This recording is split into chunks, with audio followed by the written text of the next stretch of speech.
नमस्कार विद्यार्थियों। आज हम बाल गोविंद भगत जो कि हमारा नवीन पाठ है उसका अध्ययन प्रारंभ करते हैं। सबसे पहले जो बाल गोविंद भगत व्यक्तित्व हैं उनके बारे में कि वो दिखते कैसे थे और कबीर पंथ के आदर्शों को, कबीरदास जी के आदर्शों को किस प्रकार अपने जीवन में उन्होंने आत्मसात किया हुआ था, इसके बारे में पढ़ेंगे। तो आइए। बाल गोविंद भगत मझोले कद के गोरे चिट्ठे आदमी थे। 60 से ऊपर के होंगे। लंबी दाढ़ी जटाजूट तो नहीं रखते थे, लेकिन हमेशा उनका चेहरा सफ़ेद बालों से ही जगमग किए रहता था। कपड़े बिल्कुल कम पहनते थे।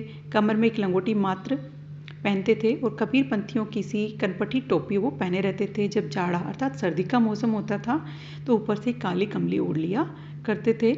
माथे पर हमेशा नाक के एक छोर से प्रारंभ होकर के मस्तक तक जाने वाला रामानंदी जो तिलक होता है वो लगाए रहते थे। गले में तुलसी की जड़ों की बेडोल माला। मतलब उक्त वर्णन से हमें ये लगता है कि बाल गोविंद भगत अवश्य ही कोई साधु होंगे, लेकिन ऐसा नहीं था।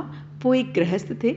लेखक आगे बताते हैं कि बाल गोविंद भगत गृहस्थ थे और उनकी पत्नी के बारे में तो उन्हें बहुत कुछ याद नहीं है, लेकिन उनका एक बेटा था और बेटे की बहू के बारे में भी उन्हें जानकारी है। उनसे भी वो मिले थे।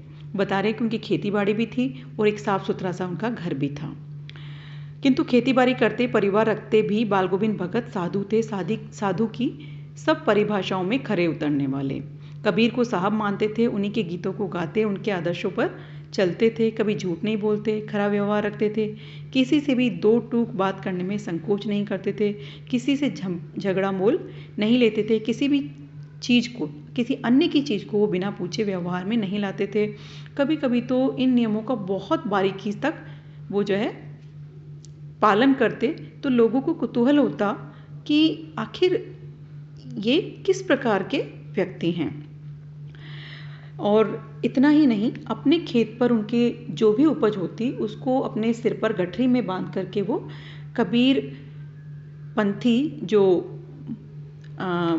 गुरुद्वारा होता है वहाँ ले जाते। 4 कोस चल कर के घर से ले जाते, कबीरपंथी मठ पर ले जाते और वहाँ सब कुछ समर्पित करते। प्रसाद रूप में जो उन्हें जो प्राप्त होता उसी से वो अपना जीवन चलाते थे, उसी से अपना गुजारा करते थे।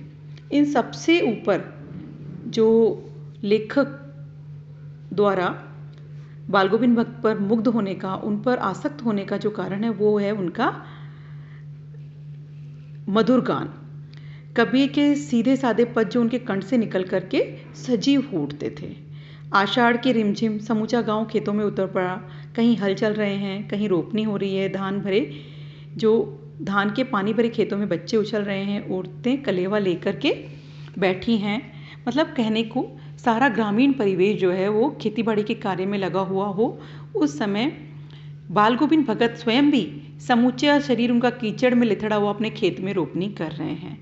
मतलब पूरे इस वर्णन से हमें ये समझ में आ रहा है कि वो साधु नहीं थे, वो एक गृहस्थ थे, लेकिन उनके जीवनचर्या, उनके जीवन के जो आदर्श थे वो कबीरदास जी के सिद्धांतों पर चलना, उनके निर्देशों का पालन करना उनके जीवन का ध्येय था। तो हम कह सकते हैं कि वो एक गृहस्थ साधु थे।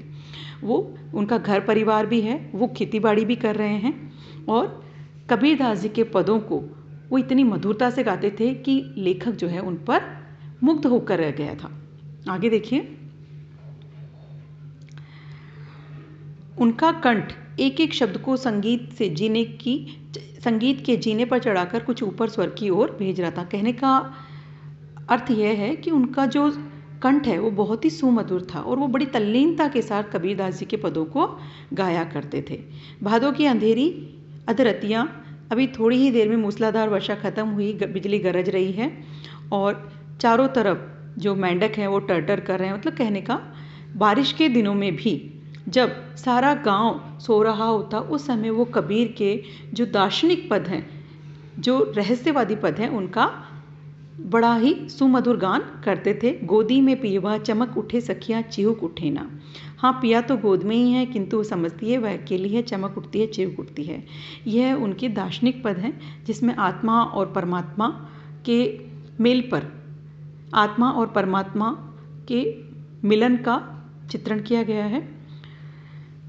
कार्तिक आया नहीं कि बाल गोविंद भगत की प्रभातियाँ शुरू। कहने का मतलब चाहे कोई सा भी मौसम हो, कैसी भी ऋतु हो, हर मौसम में, हर ऋतु में उनके मधुर कंठ से कबीर के जो पद हैं वो निसृत होते रहते और लोगों को मंत्रमुग्ध करते रहते, और लेखक भी जो है उनसे बहुत ज़्यादा प्रभावित रहता था। न जाने किस वक्त जाकर नदी स्नान को जाते, गांव से 2 मील दूर, वहां से नहा धोकर लौटते, गांव के बाहर पोखरे के ऊंचे भिंडे पर खंजड़ी लेकर के बैठ जाते और टेढ़ने लगते। मैं शुरू से ही देर तक सोने वाला हूँ, लेकिन एक दिन जब दांत किटकिटाने वाली भोर में, मतलब पूरा वर्णन ये बताया गया है कि वो बहुत अलसुबह जल्दी उठ करके नदी पे स्नान करने जाते थे, जो कि उनके घर से 2-3 मील की दूरी पे थी। और ये चाहे ठंडी सुबह हो, मतलब सर्दी के दिन हो, उनका नियम जो है परिवर्तित नहीं होता था। अलसुबह वहाँ जा कर के आने के बाद वो जो पास में तालाब है उसके भिंडे पर बैठ कर के कबीरदास जी के पदों का गान करते।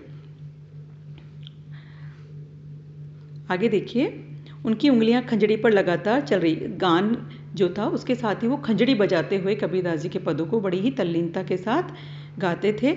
और जब गाते गाते वो जो श्रम बिंदु है, मतलब गाते गाते वो उनके माथे पर पसीना झलकने लगता, लेकिन वो अपनी तल्लीनता में, अपनी लय में कबीरदास जी के पदों को गाने में इतने जो है मंत्रमुग्ध रहते कि उन्हें बाहरी दुनिया का कोई भान ही नहीं रहता। कहने को हम कह सकते हैं कि जिस प्रकार साधु सन्यासी व्यक्ति जो होते हैं उन्हें बाहर की दुनिया से कोई लेना देना नहीं होता, बाहरी संसार से कोई लेना देना नहीं होता, वो केवल अपनी साधना में लगे रहते हैं। इसी भांति जो बाल गोविंद भगत है वो भी कबीर पंथ